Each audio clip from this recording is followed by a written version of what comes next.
عن ابی ہریرہ رضی اللہ تعالیٰ عنہ قال قال رسول اللہ صلی اللہ علیہ وسلم اذا دخل رمضان فتحت ابواب السماء وفی روایت فتحت ابواب الجنت وغلقت ابواب جہنم وسلسلت الشیاطین وفی روایت فتحت ابواب الرحمہ۔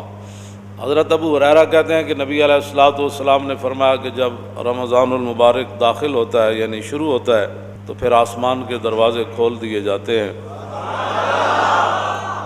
اور ایک روایت میں یہ ہے کہ جنت کے دروازے کھول دیے جاتے ہیں اور جہنم کے دروازے بند کر دیے جاتے ہیں، وسلسلت الشیاطین اور شیطانوں کو جکڑ دیا جاتا ہے، اور ایک روایت میں یہ ہے کہ رحمت کے دروازے کھول دیے جاتے ہیں۔ عن سہل بن سعد قال قال رسول اللہ صلی اللہ تعالی علیہ وسلم فی الجنت ثمانیۃ ابواب منہا باب یسمی الریان لا يدخلہ الا الصائمون۔ نبی علیہ الصلوۃ والسلام نے فرمایا جنت کے 8 دروازے ہیں، ان میں سے ایک دروازے کا نام ریان ہے، تو فرمایا اس سے صرف روزے دار داخل ہوں گے۔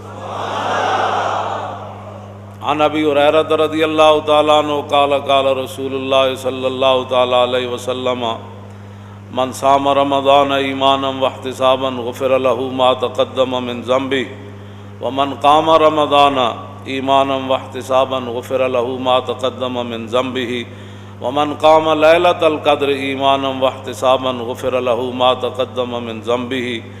نبی علیہ الصلوۃ والسلام نے فرمایا، حضرت ابو ہریرہ راوی ہے، حضور نے فرمایا کہ جس بندے نے رمضان المبارک کے روزے رکھے ایمان اور ثواب کی نیت سے، ریا سے پاک ہو کر، ریاکاری نہیں تھی اس میں، تو اس کے سابقہ تمام گناہوں کو معاف کر دیا جاتا ہے۔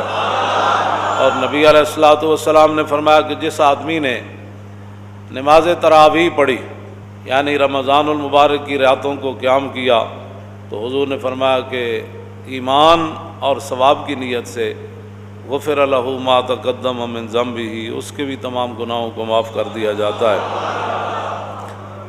اور نبی علیہ الصلوۃ والسلام نے فرمایا من قام لیلۃ القدر ایمانا واحتسابا، اور حضور نے فرمایا کہ جس نے لیلۃ القدر کی رات قیام کیا یعنی اس کو زندہ کیا اور ساری رات وہ اللہ کے سامنے کھڑا رہا ایمان اور ثواب کی نیت سے، تو حضور نے فرمایا اس کے گناہوں کو بھی معاف کر دیا جاتا ہے۔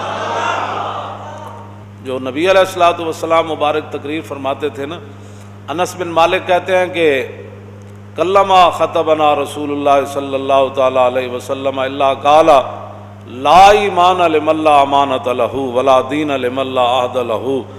انس بن مالک نے 10 سال ظاہر ہے حضور کی خدمت کی، تو کہتے ہیں میں نے حضور کا کوئی کم ہی ایسا خطبہ سنا ہوگا جس میں حضور نے تقریر سے پہلے یہ نہیں فرمایا لا ایمان لمن لا امانۃ لہ، فرمایا اس کا تو ایمان ہی نہیں جس کے اندر امانت داری نہیں ہے۔ کلمہ، بہت کم ایسا کوئی خطبہ ہوگا جس خطبے کے شروع میں حضور نے یہ نہیں فرمایا کہ لا ایمان لمن لا امانۃ لہ۔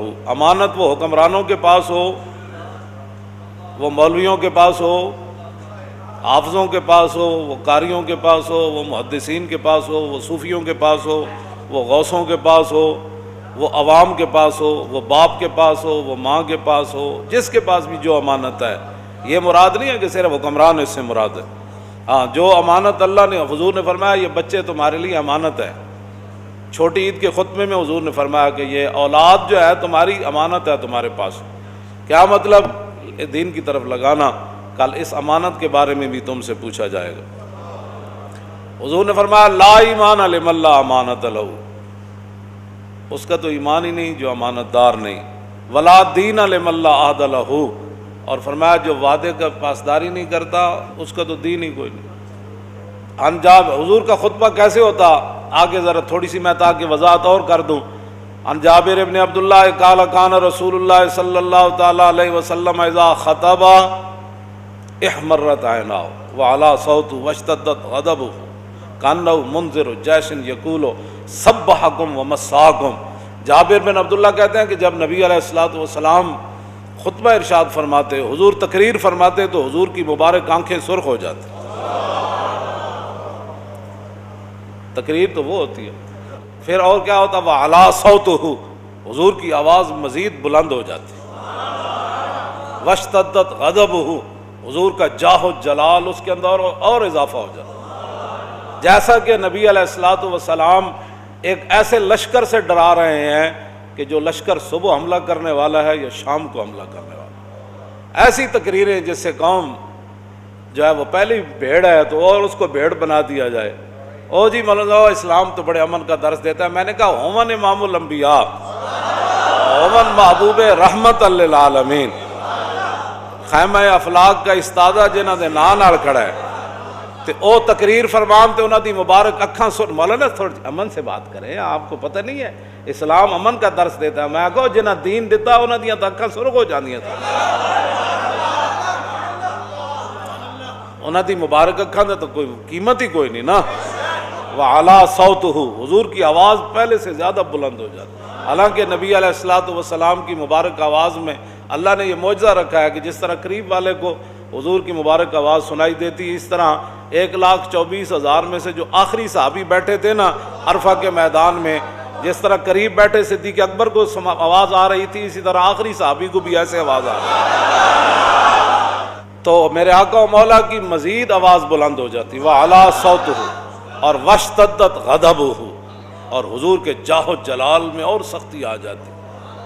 قوم کو یہ مزاج بتایا ہوتا نا کہ حضور ایسے خطاب فرمایا کرتے جی، تو پھر قوم ہماری ناموس رسالت کے مسئلے کو بھی سمجھ جاتی، پھر حضور کی عظمت کو بھی سمجھ جاتی قوم، اور پھر رسول اللہ کی ختم نبوت کے مسئلے کو ایسے سمجھ جاتی کہ ایسے تلوار بھی کھڑی ہو حضرت حبیب بن زید کے سر پر، مسلمہ خود اٹھ کر کھڑا ہو جائے کہ بتاؤ میں کون ہوں.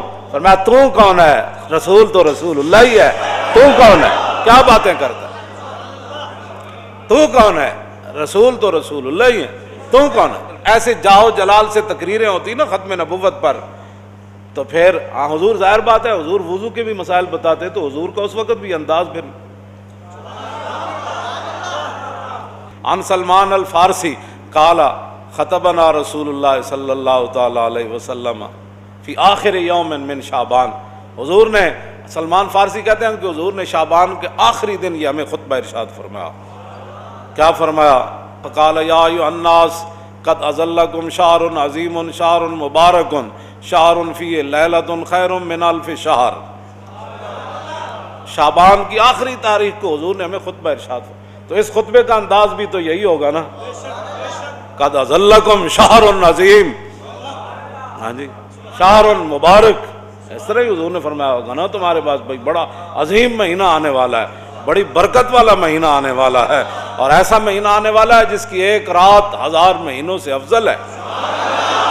جعل اللہ صیامہ فریضۃ وقیام لیلہ تطوعا. حضور نے فرمایا اللہ نے اس کے روزوں کو فرض کیا اور رات جو ہے نماز تراویح پڑھنا یہ میری سنت ہے.